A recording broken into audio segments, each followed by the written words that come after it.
Opozitarja LSDM ka akuzuar Ministrinë e Punëve të Brendshme dhe VMRO-DPM për rikthim të praktikave të vjetra të regjimit përmes blerjes së softvereve të dyshimt për përgjimin e qytetarëve. Sipas LSDM-s, MPB-ja në fillim të majit kanë nënshkruar marrëveshje për blerjen e programeve që janë përdorur më parë nga shërbimet sekrete serbe për ndjekjen e gazetarëve dhe aktivistëve. Дали следењето и прислушкувањето новинари, активисти и политички неистомисленици се таргет на МВР ВМРО.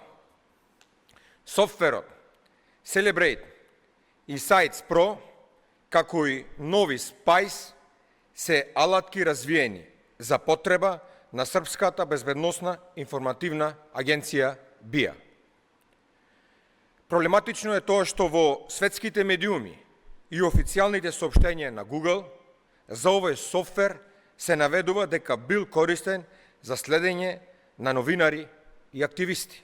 Zëdhënësja e qeverisë Maria Miteva i përgënjeshtroi këto, duke treguar se softveri është bler në kohën kur socialdemokratët kanë qenë në pushtet dhe se e din sakt se i njëjti nuk mund të funksionojë dhe se duhet rinovuar çdo vit. Овој договор кој што го спомнуваат, рамковна спогодба за 3 години за набавка на лиценците и ништо повеќе од тоа.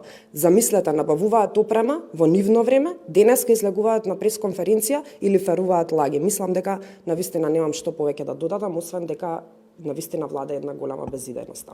Sipas asaj që u tha në konferencën për mediat e LSDM-s, bëhet fjalë për blerjen e licencave vjetore për softverin Cellbrite Insights Online Pro, si dhe për Recon ETR, Recon Lab dhe Extero FTK Enforcement Bundle në vlerë prej 9 milion denarësh.